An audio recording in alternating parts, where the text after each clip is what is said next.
sanad jadi qadhi itu ya semuanya seperti yang diceritakan Reza, hakimnya itu bingung.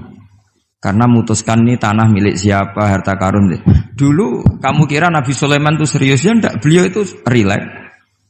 Tapi kalau punya keputusan itu jitu, ada dua perempuan.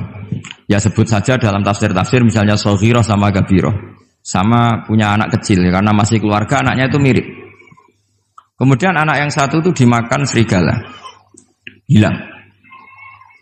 Dimakan serigala, terus lapor ke Nabi Dawud. Karena yang meyakinkan itu yang satu, diputuskan ini milik kamu, misalnya milik yang adiknya. Ketika keluar dari situ, ketemu Nabi Sulaiman. Kalau saya hakimnya, maka keputusannya tidak seperti itu. Nabi Sulaiman pas itu umurnya 13 tahun. Akhirnya dipanggil sama Nabi Dawud. Ya sudah, putuskan kamu. Nabi Sulaiman ngambil pedang atau pisau, ya sudah tak bagi dua. Nanti separuhan katanya. Jadi Nabi Sulaiman itu ya suka humor. Masa anak mau dibagi dua nanti separuhan. Terus yang histeris nangis itu yang besar, yang mbaknya. Yang kecil tenang-tenang saja. Akhirnya sama Nabi Sulaiman diputuskan dikasihkan yang nangis histeris. Ditanya sama yang kecil, kenapa kamu putuskan milik mbak saya? Ora ono wong anak apa dipotong kok tenang-tenang wae. Jadi kelihatannya rileks, tapi dari basis ilmu yang luar biasa. Kalau kamu betul merasa sebagai itu anak kamu, pasti kamu histeris. Akhirnya dikasihkan yang besar. Jadi tidak semua nabi itu kalau memutuskan serius. Nabi Sulaiman itu rileks. Ya tapi tentu tidak kayak Gus Rizal, lebih benar gitu. Karena nabi itu lebih benar. Suatu saat ada lagi perempuan cantik itu diperkosa 4 tokoh. Jangan teruskan tokoh agama, nanti sensitif.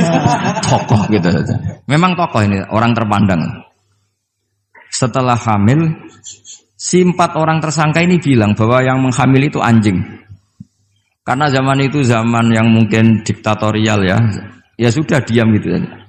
Singkat cerita, dilaporkan ke Nabi Dawud. Bahwa ada peristiwa gini-gini, terduga adalah anjing. Nabi Dawud ya tenang saja, enggak ngerespon. Karena biasa ala wali kan tukang husnudzon. Nabi Dawud itu gayanya Nabi, gaya ala wali. Jadi gampang husnudzon. Kalau Nabi Sulaiman enggak. Jadi sistem reskrim itu harus matur nuwun sama Nabi Sulaiman. Orang 4 ini dipanggil. Manggilnya satu-satu. Kamu tahu kalau itu yang merkosa anjing? Ya, tahu saya. Anjingnya warnanya apa? Hitam. Sudah kamu keluar. Keluar tidak dipertemukan sama yang 3. Yang satu dipanggil lagi. Yang merkosa apa? Anjing. Warnanya apa? Merah. Dipisah lagi. Sampai akhirnya 4 orang itu jawabnya warnanya beda-beda. Mungkin ada kebiasaan, mungkin ada yang bilang pink, tapi nggak ada anjing pink. Akhirnya setelah semua dipertemukan bareng-bareng. Kamu tadi bilang apa? Hitam. Kamu tadi bilang apa? Merah. Kamu tadi bilang apa? Berarti padahal kamu semua bersaksi bersama bahwa orang itu Pratita tadi diperkosaan anjing. Tapi ternyata warnanya anjing beda. Terus akhirnya Nabi Sulaiman bilang, anjingnya ya kamu itu. Akhirnya mereka ngaku sebagai apa? Pemerkosa. Makanya dalam masalah Nabi Dawud dan Nabi Sulaiman itu Allah luar biasa mensifatinya. Nabi Dawud punya keramat, punya mukjizat. Kalau beliau baca tasbih, itu gunung dan burung-burung ikut baca apa? Tasbih. Semuanya ikut baca tasbih. Yusabbihna bil asyi wal isyraq wa tayra mahsyurah kulullahu awwab. Tapi orang tuh kalau suka wiridan biasanya intelijensinya itu agak gimana gitu. Enggak usah diterangkan nanti sensitif. Akhirnya Allah ngakui, fafahamnaha Sulaiman wa kullan ataina hukmau wa ilmu. Jadi kalau masalah ilmu detail itu fafahamnaha Sulaiman. Kecerdasan untuk bikin keputusan itu masih cerdas Nabi Sulaiman. Tapi kalau wiridannya itu bagus Nabi Dawud. Jadi makanya orang ini nggak sempurna ya. Ada yang suka wiridan, ada. Makanya saat tadi itu kaget Gus Im bilang ketua pondoknya di Istighori Gus Riza itu saya tenane gitu. Maksudnya itu saking adabnya muji masnya apa gimana saya itu sampai sekarang nggak paham itu. Tapi yang jelas yang diangkat tadi jangan GR kalau itu hasil istikharah. Karena saya tidak bisa yakin itu. Ya tidak bisa memaksa husnudzon. Nanti kalau di ruang dalam mau tanya istikharah betul apa enggak. Tapi yang jelas tadi Nah, kita ini alhamdulillah guru-guru kita itu wiridannya ya jalan, dan alhamdulillah santri-santri itu kalau kiainya wiridan ya bubar separuh, itu bagus. Saya bukan mengajarkan tapi itu bagus. Kata di jagungan sama Gus Iim, pantangannya ahlul ilmi adalah tidak boleh melakukan ijabu malam yajib, mewajibkan sesuatu yang tidak wajib. Saya itu mondok sarang tuh lama sekali. Itu Mbah Mun yang imami, itu yang bubar ya separuh lebih. Mbah Mun ya senyum-senyum saja. Ketika ada kiai tanya, "Mbah, kok boten jenengan boten wajib no wiridan?" Ora oleh ijabu malam yajib, mewajibkan sesuatu yang tidak wajib. Nah, santri-santri tahu kalau itu tidak wajib. Wah, hilang. Oh iya, pimpinannya. Jadi konstitusinya ahlul ilm itu beda. Takhrimu malam yakhrum itu ya kriminal, ijabu malam yajib juga kriminal. Bahkan di Habib Abdullah bin Husain bin Thohir itu dikategorikan dosa besar. Makanya pondok-pondok ilm itu enggak berani wajibkan santrinya wiridan karena takut ijabu malam yajib. Akhirnya keterusan, bersolat langsung ngopi, bualenin. Kadang rokok orang dipatahin, bersolat salam langsung. Eling rokok ya. Jadi kita ini sengawur-ngawur kita karena sebagai ahlul ilm itu masih benar. Ngawur saja benar, apalagi pas benar. Karena memang sanad ya, saya ulang lagi. Sanad ahlul ilmi itu beda, khas. Sehingga kadang orang-orang yang di luaran sana, jangan bilang kubu sebelah, pokoknya di luaran sana, nanti jadi sensitif. Saya itu pernah ditanya satu pertanyaan sangat ekstrim. Ini karena ada paman saya, nanti tak mintakan jawab. Itu sangat sensitif. Yaitu orang-orang kota pernah tanya saya, "Pak Bahak, kenapa ada hadis mangqala la ilaha illallah dakhalal jannah wa in zana wa in sarqa?" Itu kan ekstrim. Kok kayak Islam itu membolehkan zina? Karena yang pernah zina pun asal melafadzkan la ilaha illallah pasti dakhalal jannah. Saya kebetulan pas itu ya kok pas pinter Gus Riza. Jadi ya bisa jawab. Terus saya bilang gini, justru saya bilang hadis itu menunjukkan satu kaidah ilmiah yang luar biasa, yaitu kebenaran yang absolut itu tidak boleh terganggu oleh perilaku sosial. Misalnya saya ditanya 1 tambah 1, pasti tak jawab 2. Lonte ya jawab 2, maling ya jawab 2, koruptor ya jawab 2. Karena kebenaran absolut itu tidak boleh diganggu oleh status sosial. Sehingga orang yang pernah zina pun melafadzkan 1 tambah 1 2 ya sah. Yang ketua wali juga sah, wali biasa ya sah, setengah wali juga sah. Karena kebenaran absolut adalah kebenaran yang siapapun pasti mengatakan demikian. Yang ketangkap KPK ya bilang 1 tambah 1 2, KPK-nya bilang 1 tambah 1. Nah, eksistensi bahwa Allah sebagai Tuhan itu eksistensi yang absolut. Sehingga harus sah meskipun dikatakan orang yang pernah zina. Akhirnya saking keramatnya Gus, terus nganggep pulau guru nih. Terus ngaji sama saya. Sampai sekarang. Nah, saya berharap produk-produk Al-Makhrusiyah itu sampai seperti itu. Jadi ada saat di mana kita maknani wa in zina ini bukan urusan melegalkan zina atau menganggap biasa zina, enggak. Tentu zina itu sangat buruk. Innahu kana fahisyah wa sa'a sabila, buruk sekali. Tapi ada konteks di mana absolutisme kebenaran itu tidak bersyarat apapun. Sehingga orang yang kafir puluhan tahun, mungkin ratusan tahun, ketika melafadzkan la ilaha illallah berarti sudah sah menjadi muslim. Karena kalimat ini adalah kalimat yang orang kafir dengan kalimat itu menjadi muslim. Sebab itu kita pasti menolak faham takfiri, faham yang mudah mengkafirkan orang lain. Karena logikanya gampang.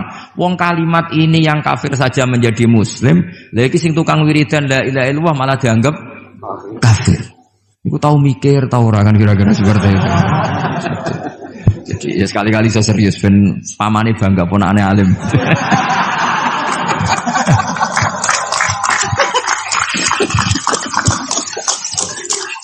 Jadi saya terpaksa ngetokno alim saya ben paman bangga gitu. Ponakanku ya alim pemeneh pamane.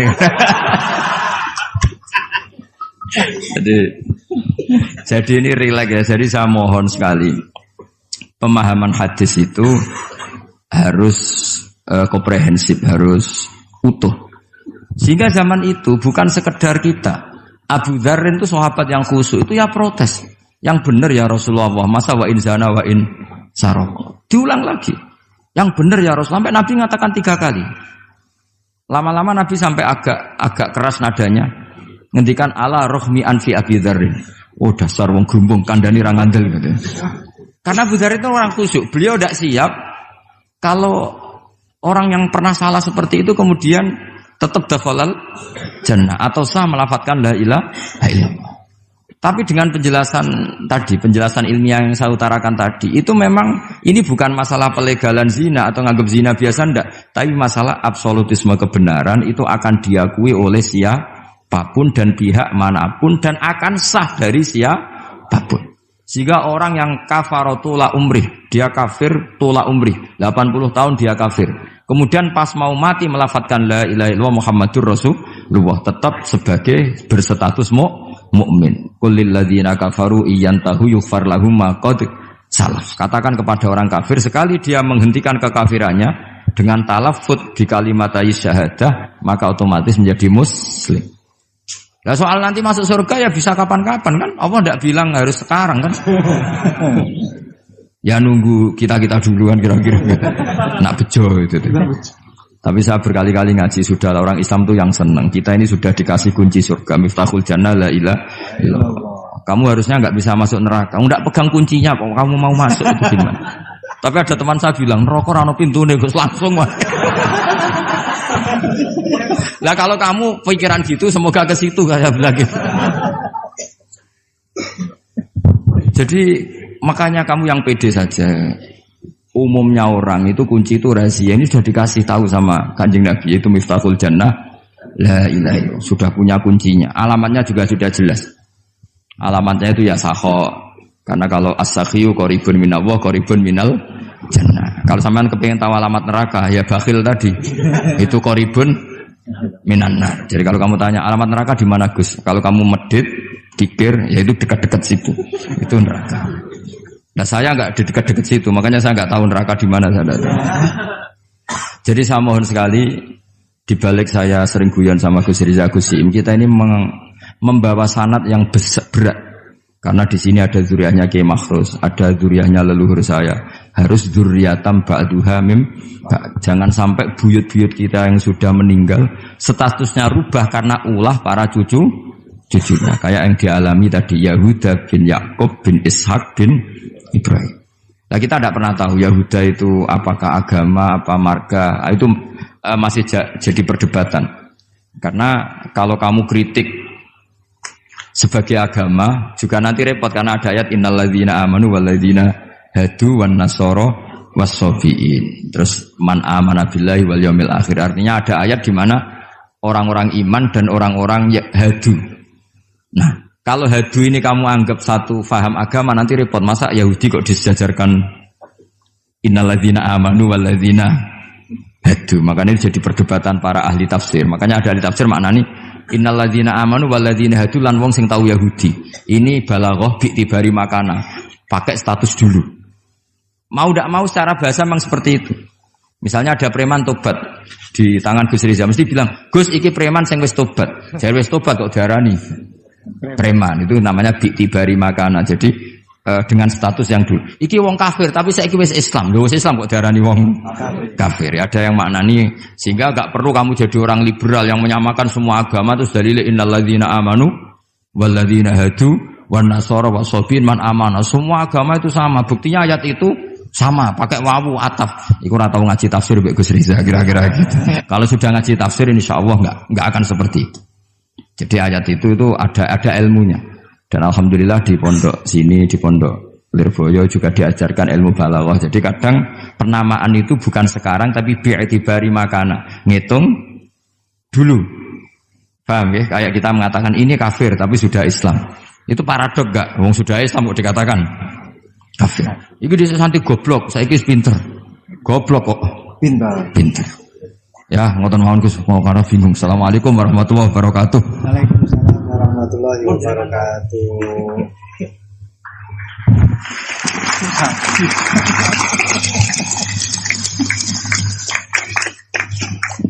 Matur suwun Dateng ponakan kawula ingkang kawula mulyakaken. Saya disuruh meneruskan oleh beliau. Saya nanti kalau meneruskan apa yang didawuhkan oleh beliau, khawatir terbukti apa yang beliau dawuhkan. Ketok ponakane pinter apa meneh pamane itu. Dan saya ikut kaidah beliau harus tawadhu. Jadi saya sebaiknya ya seperti tadi yang saya sampaikan, aku mundur alon-alon. Ada yang menarik dari beliau itu tadi terusan daripada ayat yang beliau sampaikan, walakin kana hanifan muslimau wa ma kana minal musyrikin. Ini yang kemudian menjadi jalan tengah antara perdebatan di antara apakah Ibrahim itu Yahudi ataupun Nasrani. Jawabannya adalah hanifan muslimau wa ma kana minal musyrikin. Ikut pada jalan yang lurus. Maka dari itu tadi pun juga beliau sudah memberikan arahan kepada kita, ikut pada jalan yang lurus, jalan yang telah diarahkan, yang telah diberikan oleh para sesepuh kita. Jadi sebenarnya ayat-ayat yang telah beliau sampaikan dan juga penafsirannya itu tadi sudah cukup.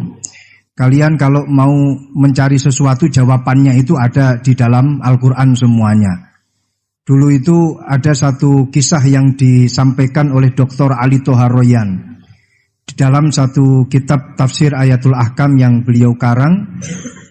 Dr. Ali Toharoyan ini adalah salah satu guru besar di Al-Azhar.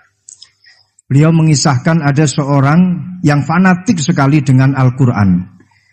Itu memang sudah menjadi keharusan kita, fanatik terhadap Al-Quran. Tapi ini fanatiknya luar biasa. Seorang pembuat roti, beliau fanatiknya kepada Al-Quran ini luar biasa.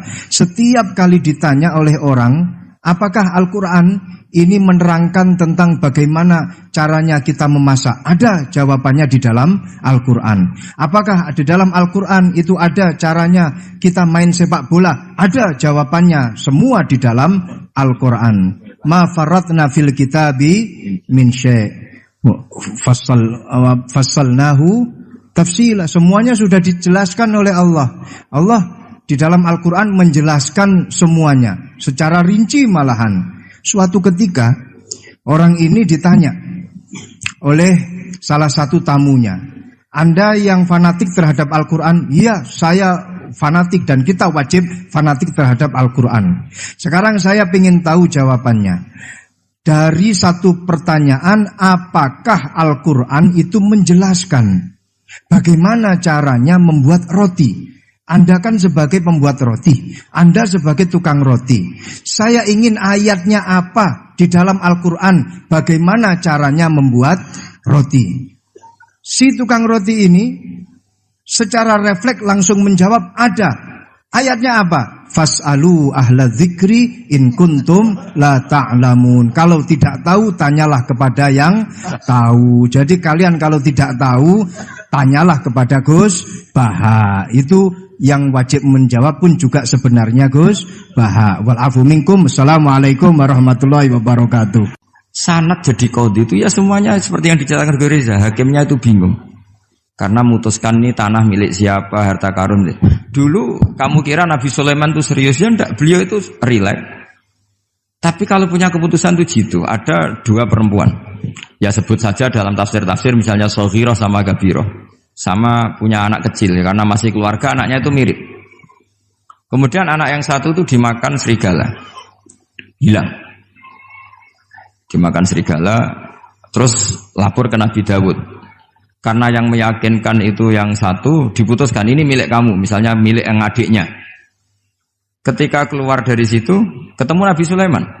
Kalau saya hakimnya, maka keputusannya tidak seperti itu. Nabi Sulaiman pas itu umurnya 13 tahun.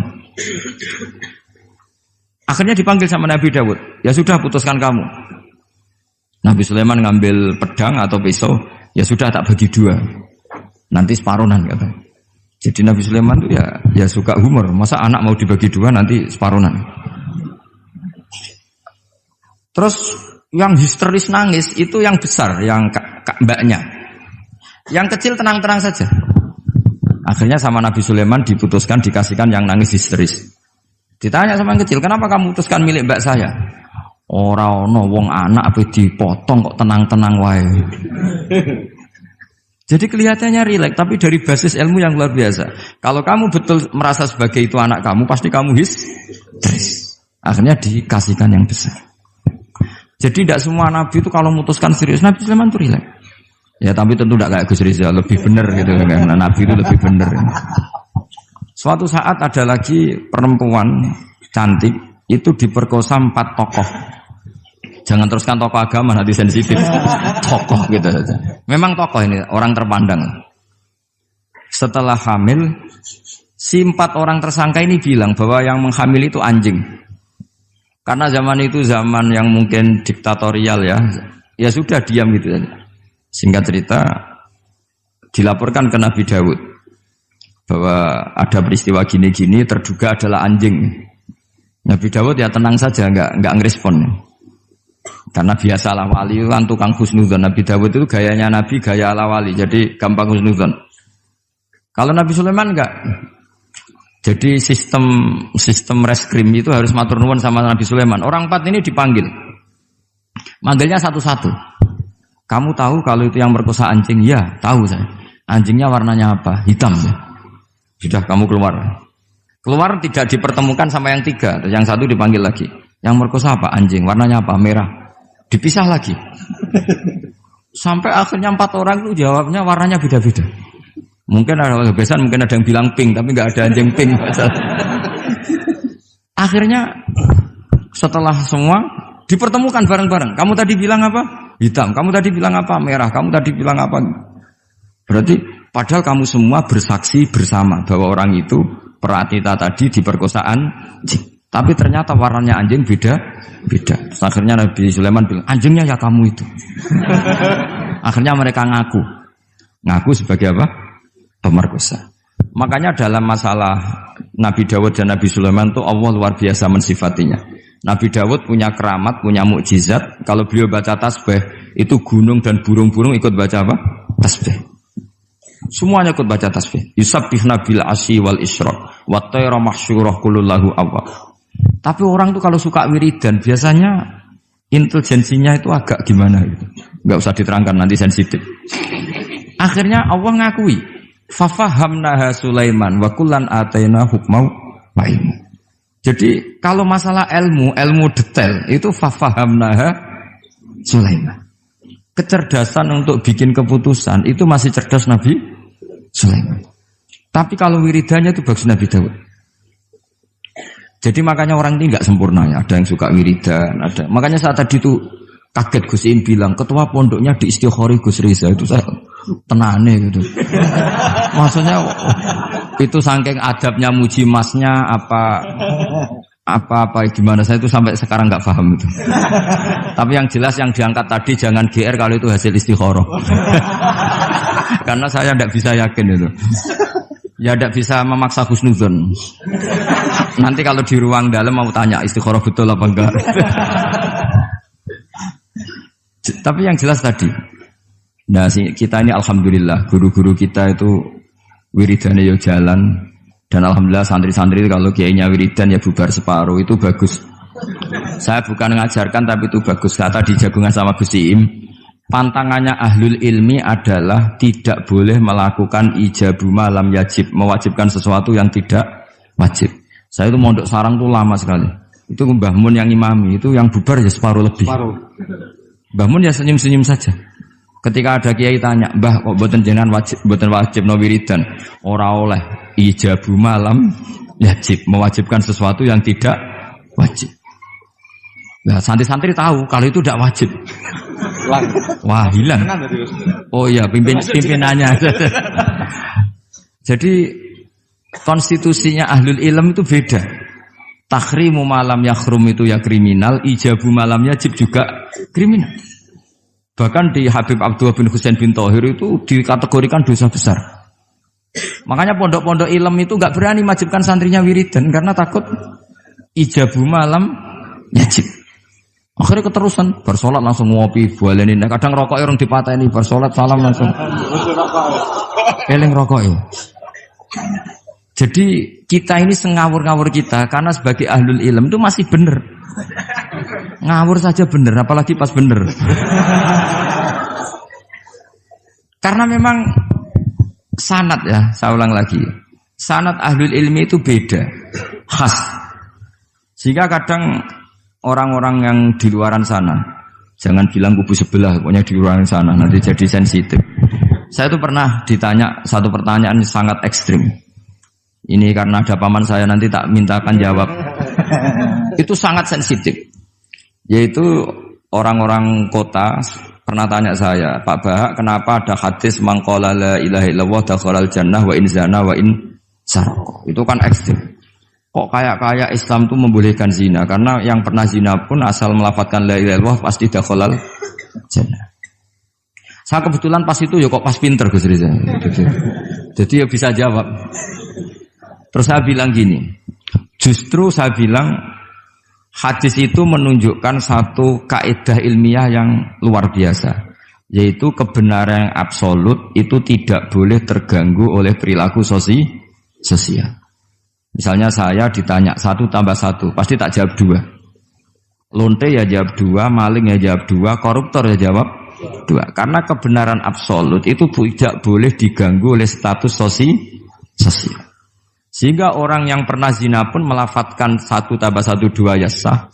Yang ketua wali juga sah, wali biasa ya sah, setengah wali juga sah. Karena kebenaran absolut adalah kebenaran yang siapapun pasti mengatakan demikian. Yang ketangkap KPK ya bilang 1 tambah 1 2, KPK-nya bilang 1 tambah 1. Nah, eksistensi bahwa Allah sebagai Tuhan itu eksistensi yang absolut. Sehingga harus sah meskipun dikatakan orang yang pernah zina. Akhirnya saking keramatnya Gus, terus nganggep pulau guru nih. Terus ngaji sama saya. Sampai sekarang. Nah, saya berharap produk-produk Al-Makhrusiyah itu sampai seperti itu.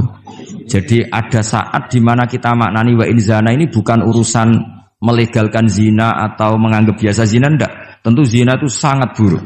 Innahu kana fahisyah wa sa'a sabila, buruk sekali. Tapi ada konteks di mana absolutisme kebenaran itu tidak bersyarat apapun. Sehingga orang yang kafir puluhan tahun, mungkin ratusan tahun, ketika melafadzkan la ilaha illallah berarti sudah sah menjadi muslim. Karena kalimat ini adalah kalimat yang orang kafir dengan kalimat itu menjadi muslim. Sebab itu kita pasti menolak faham takfiri, faham yang mudah mengkafirkan orang lain. Karena logikanya gampang. Wong kalimat ini yang kafir saja menjadi muslim, lagi sing tukang wiridan la ilaha illallah malah dianggap kafir. Iku tahu mikir, tahu ora kan kira-kira seperti itu.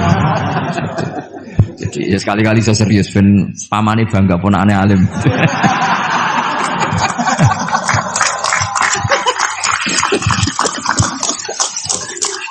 Jadi saya terpaksa ngetokno alim saya ben paman bangga gitu. Ponakanku ya alim pemeneh pamane.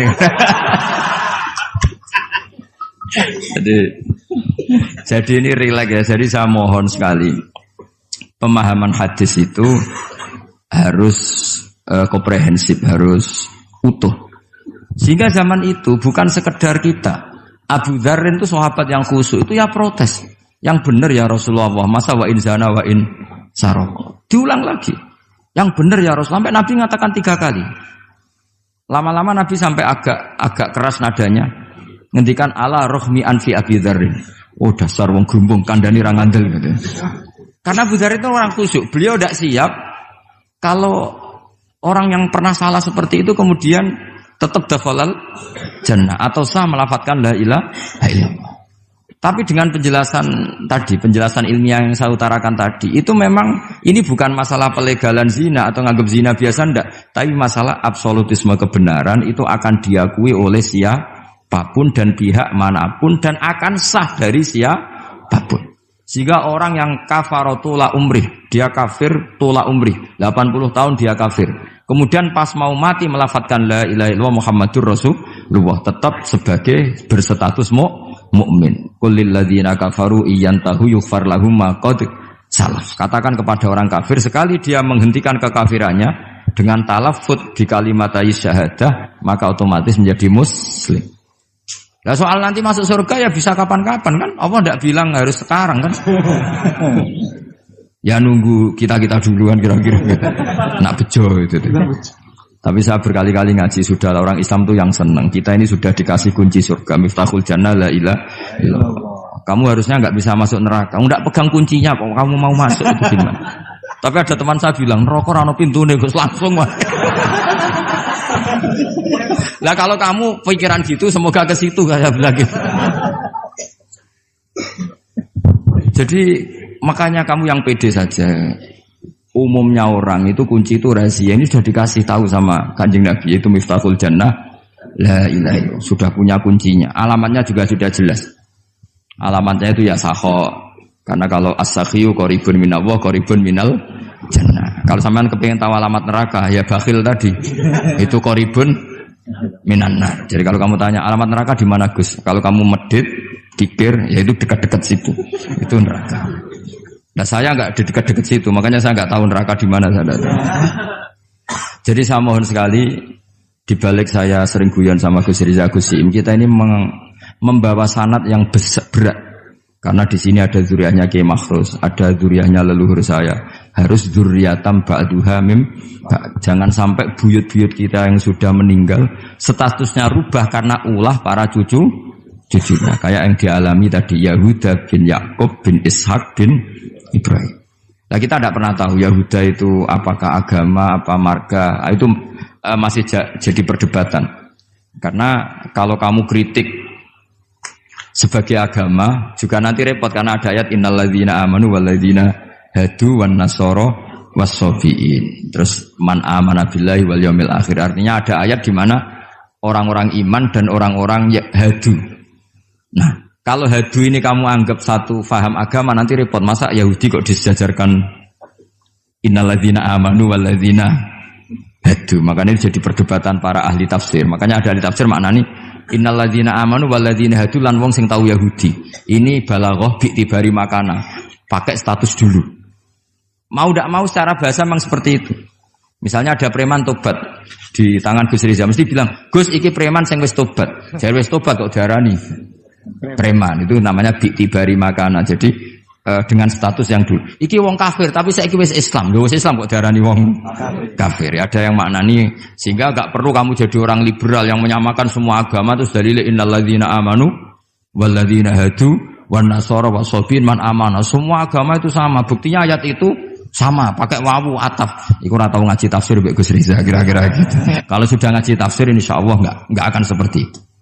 Jadi ayat itu ada ilmunya. Dan alhamdulillah di pondok sini, di pondok Lirboyo juga diajarkan ilmu balaghah. Jadi kadang penamaan itu bukan sekarang tapi bi'tibari makana. Ngitung dulu. Paham ya? Kayak kita mengatakan ini kafir tapi sudah Islam. Itu paradok enggak? Wong sudah Islam kok dikatakan kafir. Iki dhisik santi goblok, saiki wis pinter. Goblok kok pinter. Ya, ngoten mawon Gus, mau karena bingung. Assalamualaikum warahmatullahi wabarakatuh. Waalaikumsalam warahmatullahi wabarakatuh.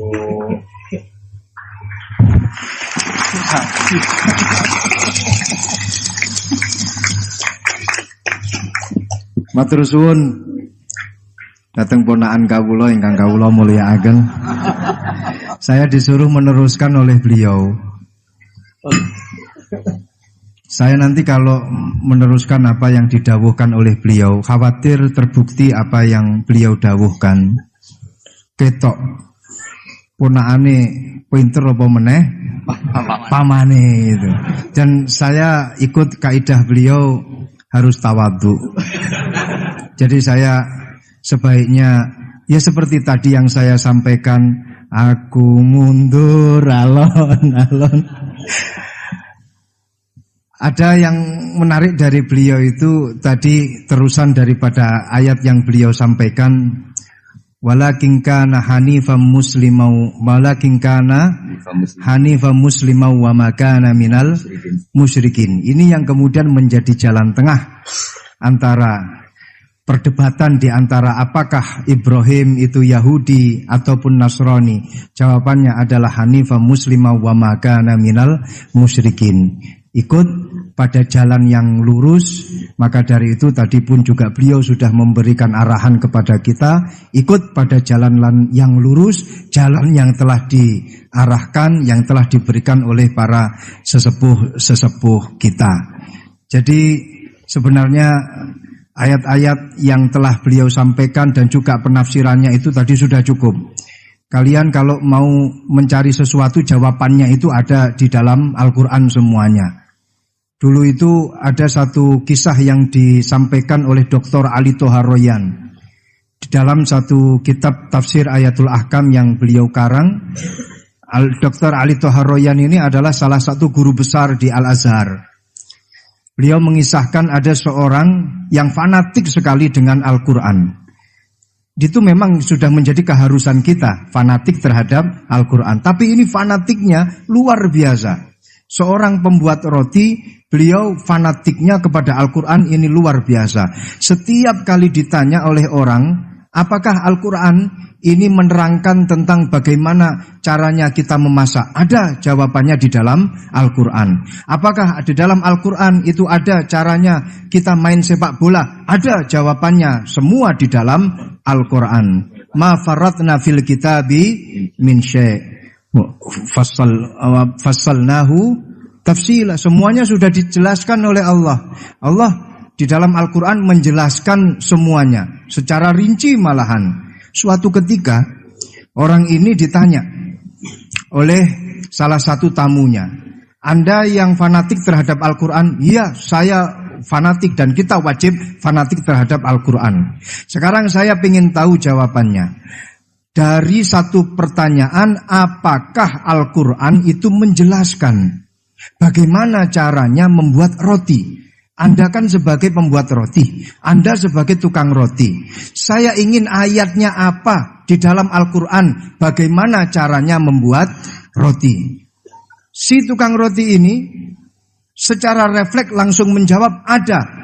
Ayatnya apa? Fas'alu ahla dzikri in kuntum la ta'lamun. Kalau tidak tahu, tanyalah kepada yang tahu. Jadi kalian kalau tidak tahu, tanyalah kepada Gus Baha. Itu yang wajib menjawab pun juga sebenarnya Gus Baha. Wal afu minkum. Assalamualaikum warahmatullahi wabarakatuh.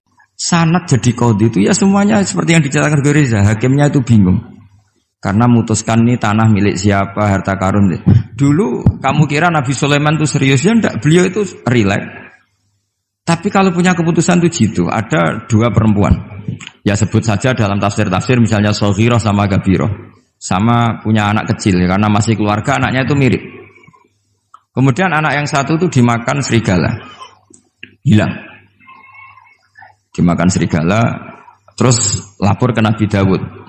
Karena yang meyakinkan itu yang satu, diputuskan ini milik kamu, misalnya milik yang adiknya.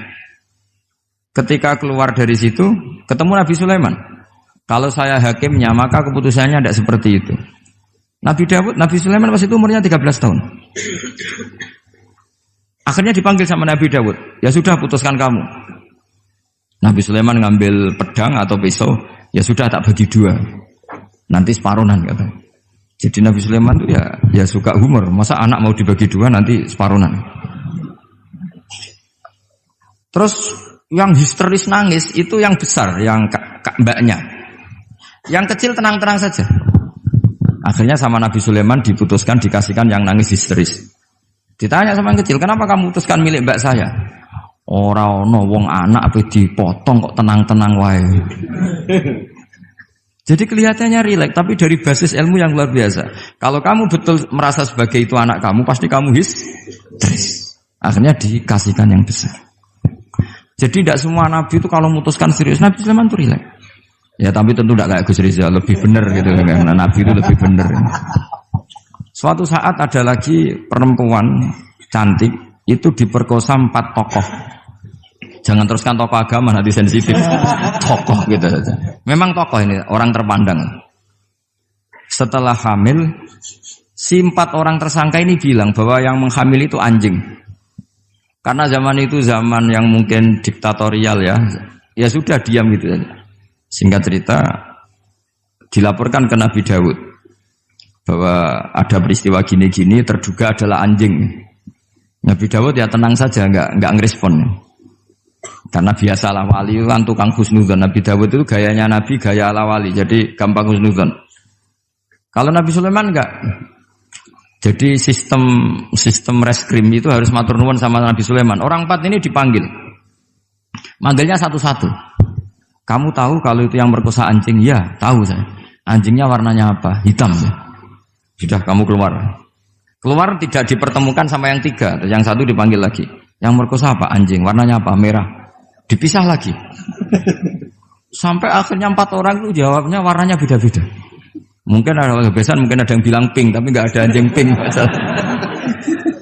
Akhirnya setelah semua dipertemukan bareng-bareng. Kamu tadi bilang apa? Hitam. Kamu tadi bilang apa? Merah. Kamu tadi bilang apa? Berarti padahal kamu semua bersaksi bersama bahwa orang itu Pratita tadi diperkosaan anjing. Tapi ternyata warnanya anjing beda. Terus akhirnya Nabi Sulaiman bilang, anjingnya ya kamu itu. Akhirnya mereka ngaku sebagai apa? Pemerkosa. Makanya dalam masalah Nabi Dawud dan Nabi Sulaiman itu Allah luar biasa mensifatinya. Nabi Dawud punya keramat, punya mukjizat. Kalau beliau baca tasbih, itu gunung dan burung-burung ikut baca apa? Tasbih. Semuanya ikut baca tasbih. Yusabbihna bil asyi wal isyraq wa tayra mahsyurah kulullahu awwab. Tapi orang tuh kalau suka wiridan biasanya intelijensinya itu agak gimana gitu. Enggak usah diterangkan nanti sensitif. Akhirnya Allah ngakui, fafahamnaha Sulaiman wa kullan ataina hukmau wa ilmu. Jadi kalau masalah ilmu detail itu fafahamnaha Sulaiman. Kecerdasan untuk bikin keputusan itu masih cerdas Nabi Sulaiman. Tapi kalau wiridannya itu bagus Nabi Dawud. Jadi makanya orang ini nggak sempurna ya. Ada yang suka wiridan, ada. Makanya saat tadi itu kaget Gus Im bilang ketua pondoknya di Istighori Gus Riza itu saya tenane gitu. Maksudnya itu saking adabnya muji masnya apa gimana saya itu sampai sekarang nggak paham itu. Tapi yang jelas yang diangkat tadi jangan GR kalau itu hasil istikharah. Karena saya tidak bisa yakin itu. Ya tidak bisa memaksa husnudzon.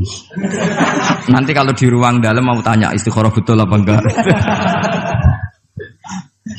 Tapi yang jelas tadi. Nah, kita ini alhamdulillah guru-guru kita itu wiridannya ya jalan. Dan alhamdulillah santri-santri kalau kiainya wiridan ya bubar separuh itu bagus. Saya bukan mengajarkan tapi itu bagus. Kata di jagungan sama Gus Iim, pantangannya ahlul ilmi adalah tidak boleh melakukan ijabu malam yajib, mewajibkan sesuatu yang tidak wajib. Saya itu mondok sarang tuh lama sekali. Itu Mbah Mun yang imami, itu yang bubar ya separuh lebih. Mbah Mun ya senyum-senyum saja. Ketika ada kiai tanya, Mbah kok boten jenengan boten wajib no wiridan? Ora oleh ijabu malam yajib, mewajibkan sesuatu yang tidak wajib. Nah, santri-santri tahu kalau itu tidak wajib. Wah, hilang. Oh iya, pimpinannya. Jadi konstitusinya ahlul ilm itu beda. Takhrimu malam yakhrum itu ya kriminal, ijabu malam yajib juga kriminal. Bahkan di Habib Abdullah bin Husain bin Thohir itu dikategorikan dosa besar. Makanya pondok-pondok ilm itu enggak berani wajibkan santrinya wiridan karena takut ijabu malam yajib. Akhirnya keterusan, bersolat langsung ngopi, bualenin. Kadang rokoknya orang dipatahin, bersolat salam langsung. Eling rokoknya. Jadi kita ini sengawur-ngawur kita karena sebagai ahlul ilm itu masih benar. Ngawur saja benar, apalagi pas benar. Karena memang sanad ya, saya ulang lagi. Sanad ahlul ilmi itu beda, khas. Sehingga kadang orang-orang yang di luaran sana, jangan bilang kubu sebelah, pokoknya di luaran sana, nanti jadi sensitif.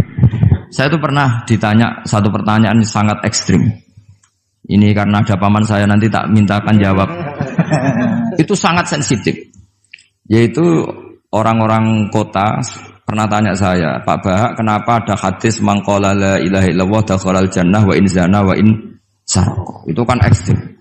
Kok kayak Islam itu membolehkan zina? Karena yang pernah zina pun asal melafadzkan la ilaha illallah pasti dakhalal jannah. Saya kebetulan pas itu ya kok pas pinter Gus Riza. Jadi ya bisa jawab. Terus saya bilang gini, justru saya bilang Hadis itu menunjukkan satu kaidah ilmiah yang luar biasa, yaitu kebenaran yang absolut itu tidak boleh terganggu oleh perilaku sosial. Misalnya saya ditanya 1 tambah 1, pasti tak jawab 2. Lonte ya jawab 2, maling ya jawab 2, koruptor ya jawab 2. Karena kebenaran absolut itu tidak boleh diganggu oleh status sosial. Sehingga orang yang pernah zina pun melafatkan 1 tambah 1 2 ya sah. Yang ketua wali juga sah, wali biasa ya sah, setengah wali juga sah.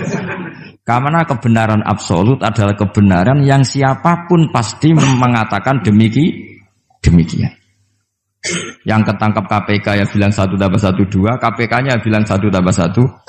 Nah, eksistensi bahwa Allah sebagai Tuhan itu eksistensi yang absolut.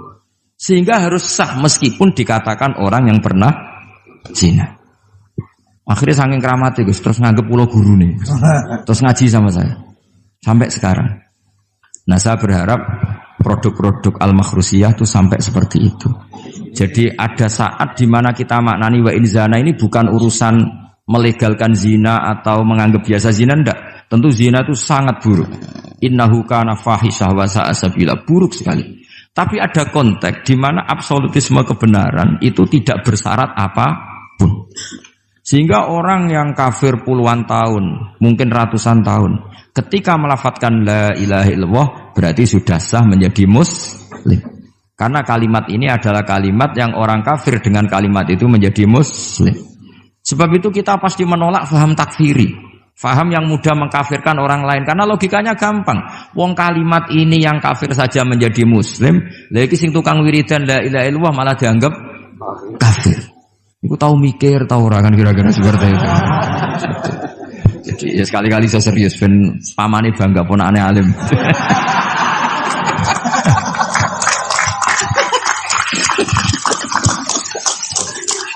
Jadi saya terpaksa ngetokno alim saya ben paman bangga gitu. Ponakanku ya alim pemeneh pamane.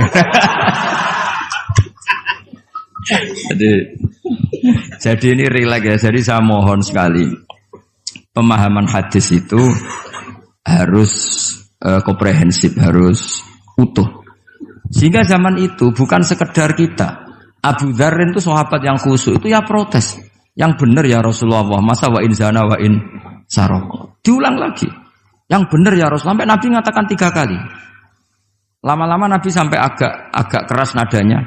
Ngendikan ala rohmi anfi Abi Dzarrin. Oh dasar wong grumbung kandhani ra ngandel gitu. Karena Abu Dzar itu orang khusyuk. Beliau tidak siap kalau orang yang pernah salah seperti itu kemudian tetap dakhalal jannah atau sah melafadzkan la ilaha illallah. Tapi dengan penjelasan ilmiah yang saya utarakan tadi, itu memang ini bukan masalah pelegalan zina atau nganggap zina biasa, enggak. Tapi masalah absolutisme kebenaran itu akan diakui oleh siapapun dan pihak manapun dan akan sah dari siapapun. Sehingga orang yang kafaro tula umrih, dia kafir tula umrih, 80 tahun dia kafir. Kemudian pas mau mati melafadzkan la ilaha illallah Muhammadur Rasulullah, tetap sebagai berstatus mukmin. Qul lil ladzina kafaru iyantahu yughfar lahum ma qad salaf. Katakan kepada orang kafir sekali dia menghentikan kekafirannya dengan talaffuz di kalimat syahadah maka otomatis menjadi muslim. Nah soal nanti masuk surga ya bisa kapan-kapan kan? Allah tidak bilang harus sekarang kan? Ya nunggu kita duluan kira-kira. Nak bejo itu. Tapi saya berkali-kali ngaji sudah orang Islam tuh yang senang. Kita ini sudah dikasih kunci surga, miftahul jannah la ilaha illallah. Kamu harusnya enggak bisa masuk neraka. Enggak pegang kuncinya kok kamu mau masuk itu gimana? Tapi ada teman saya bilang, "Neraka ora ono pintune, Gus, langsung wae." Lah kalau kamu pikiran gitu semoga ke situ kayak bilang gitu. Jadi makanya kamu yang pede saja. Umumnya orang itu kunci itu rahasia. Ini sudah dikasih tahu sama Kanjeng Nabi, yaitu miftahul jannah la ilaha illallah. Sudah punya kuncinya. Alamatnya juga sudah jelas. Alamatnya itu ya sakho. Karena kalau as-sakhiyu qaribun minallah, qaribun minal jannah. Kalau sampean kepengin tahu alamat neraka, ya bakhil tadi. Itu qaribun minannar. Jadi kalau kamu tanya alamat neraka di mana Gus? Kalau kamu medit, pikir, ya itu dekat-dekat situ. Itu neraka. Nah saya nggak di dekat-dekat situ, makanya saya nggak tahu neraka di mana saya tahu. Jadi saya mohon sekali, di balik saya sering guyon sama Gus Riza Gus Im, kita ini membawa sanad yang berat. Karena di sini ada zuriatnya Kiai Makhrus, ada zuriatnya leluhur saya. Harus zuriatam ba'duha mim. Jangan sampai buyut-buyut kita yang sudah meninggal statusnya rubah karena ulah para cucunya. Kayak yang dialami tadi Yahuda bin Yakub bin Ishak bin Ibrahim. Nah kita tidak pernah tahu Yahuda itu apakah agama, apa marga. Itu masih jadi perdebatan.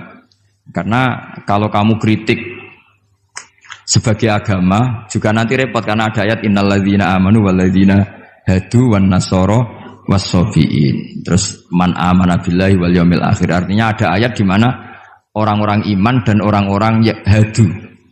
Nah, kalau hadu ini kamu anggap satu faham agama nanti repot. Masa Yahudi kok disejajarkan innalladzina amanu walladzina hadu. Makanya ini jadi perdebatan para ahli tafsir. Makanya ada ahli tafsir maknani innalladzina amanu walladzina hadu lan wong sing tau Yahudi. Ini balaghah bi'tibari makana. Pakai status dulu. Mau tidak mau secara bahasa memang seperti itu.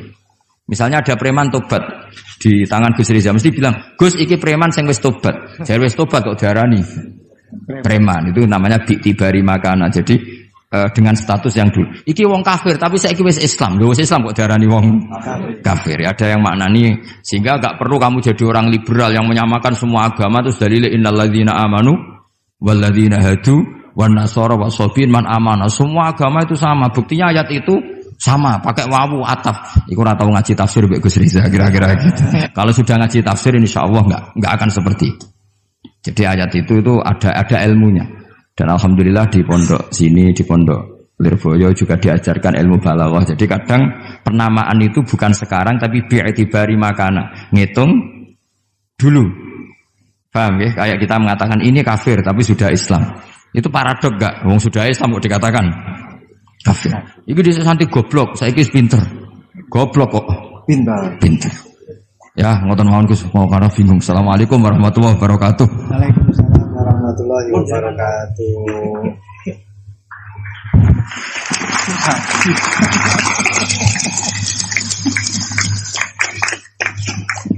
Matur suwun dateng ponakan kawula ingkang kawula mulyakaken. Saya disuruh meneruskan oleh beliau. Saya nanti kalau meneruskan apa yang didawuhkan oleh beliau, khawatir terbukti apa yang beliau dawuhkan. Ketok ponakane pinter apa meneh pamane itu. Dan saya ikut kaidah beliau harus tawadhu. Jadi saya sebaiknya ya seperti tadi yang saya sampaikan, aku mundur alon-alon.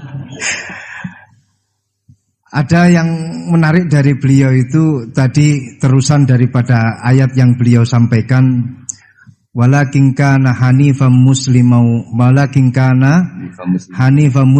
wa ma kana minal musyrikin. Ini yang kemudian menjadi jalan tengah antara perdebatan di antara apakah Ibrahim itu Yahudi ataupun Nasrani. Jawabannya adalah hanifan muslimau wa ma kana minal musyrikin. Ikut pada jalan yang lurus. Maka dari itu tadi pun juga beliau sudah memberikan arahan kepada kita, ikut pada jalan yang lurus, jalan yang telah diarahkan, yang telah diberikan oleh para sesepuh kita. Jadi sebenarnya ayat-ayat yang telah beliau sampaikan dan juga penafsirannya itu tadi sudah cukup. Kalian kalau mau mencari sesuatu, jawabannya itu ada di dalam Al-Quran semuanya. Dulu itu ada satu kisah yang disampaikan oleh Dr. Ali Toharoyan. Di dalam satu kitab tafsir Ayatul Ahkam yang beliau karang, Dr. Ali Toharoyan ini adalah salah satu guru besar di Al-Azhar. Beliau mengisahkan ada seorang yang fanatik sekali dengan Al-Quran. Itu memang sudah menjadi keharusan kita, fanatik terhadap Al-Quran. Tapi ini fanatiknya luar biasa. Seorang pembuat roti, beliau fanatiknya kepada Al-Quran ini luar biasa. Setiap kali ditanya oleh orang, Apakah Al-Quran ini menerangkan tentang bagaimana caranya kita memasak? Ada jawabannya di dalam Al-Quran. Apakah di dalam Al-Quran itu ada caranya kita main sepak bola? Ada jawabannya, semua di dalam Al-Quran. Ma faratna fil kitabi min syai' fassalnahu tafsila. Semuanya sudah dijelaskan oleh Allah. Allah di dalam Al-Quran menjelaskan semuanya secara rinci malahan. Suatu ketika orang ini ditanya oleh salah satu tamunya, Anda yang fanatik terhadap Al-Quran? Iya, saya fanatik dan kita wajib fanatik terhadap Al-Quran. Sekarang saya ingin tahu jawabannya. Dari satu pertanyaan, apakah Al-Quran itu menjelaskan bagaimana caranya membuat roti? Anda kan sebagai pembuat roti, Anda sebagai tukang roti. Saya ingin ayatnya apa di dalam Al-Quran, bagaimana caranya membuat roti. Si tukang roti ini secara refleks langsung menjawab, ada. Ayatnya apa? Fas'alu ahla dzikri in kuntum la ta'lamun. Kalau tidak tahu, tanyalah kepada yang tahu. Jadi kalian kalau tidak tahu, tanyalah kepada Gus Baha. Itu yang wajib menjawab pun juga sebenarnya Gus Baha. Wal afu minkum. Assalamualaikum warahmatullahi wabarakatuh. Sanad jadi qadhi itu ya semuanya seperti yang diceritakan Reza. Hakimnya itu bingung. Karena memutuskan ini tanah milik siapa, harta karun. Dulu kamu kira Nabi Sulaiman itu serius, ya enggak, beliau itu rileks. Tapi kalau punya keputusan itu gitu, ada dua perempuan. Ya sebut saja dalam tafsir-tafsir misalnya Soghirah sama Gabiroh. Sama punya anak kecil, karena masih keluarga anaknya itu mirip. Kemudian anak yang satu itu dimakan serigala. Hilang. Dimakan serigala, terus lapor ke Nabi Dawud. Karena yang meyakinkan itu yang satu, diputuskan ini milik kamu, misalnya milik yang adiknya. Ketika keluar dari situ, ketemu Nabi Sulaiman. Kalau saya hakimnya, maka keputusannya tidak seperti itu. Nabi Sulaiman pas itu umurnya 13 tahun. Akhirnya dipanggil sama Nabi Dawud. Ya sudah, putuskan kamu. Nabi Sulaiman ngambil pedang atau pisau. Ya sudah, tak bagi dua. Nanti separuhan kata. Jadi Nabi Sulaiman itu ya suka humor. Masa anak mau dibagi dua nanti separuhan. Terus yang histeris nangis itu yang besar, yang mbaknya. Yang kecil tenang-tenang saja. Akhirnya sama Nabi Sulaiman diputuskan dikasihkan yang nangis histeris. Ditanya sama yang kecil, kenapa kamu putuskan milik mbak saya? Ora ono wong anak apa dipotong kok tenang-tenang wae. Jadi kelihatannya rileks, tapi dari basis ilmu yang luar biasa. Kalau kamu betul merasa sebagai itu anak kamu, pasti kamu histeris. Akhirnya dikasihkan yang besar. Jadi tidak semua nabi itu kalau memutuskan serius. Nabi Sulaiman itu rileks. Ya tapi tentu tidak kayak Gus Rizal, lebih benar gitu kan. Nabi itu lebih benar. Suatu saat ada lagi perempuan cantik itu diperkosa 4 tokoh. Jangan teruskan tokoh agama, nanti sensitif. Tokoh gitu saja. Memang tokoh ini orang terpandang. Setelah hamil, si 4 orang tersangka ini bilang bahwa yang menghamil itu anjing. Karena zaman itu zaman yang mungkin diktatorial ya. Ya sudah diam gitu saja. Singkat cerita, dilaporkan ke Nabi Dawud bahwa ada peristiwa gini-gini, terduga adalah anjing. Nabi Dawud ya tenang saja, enggak ngerespon. Karena biasalah wali itu kan tukang husnudzon. Nabi Dawud itu gayanya Nabi, gaya ala wali, jadi gampang husnudzon. Kalau Nabi Sulaiman enggak. Jadi sistem reskrim itu harus matur nuwun sama Nabi Sulaiman. Orang 4 ini dipanggil. Manggilnya satu-satu. Kamu tahu kalau itu yang merkosa anjing? Ya, tahu saya. Anjingnya warnanya apa? Hitam. Sudah kamu keluar. Keluar tidak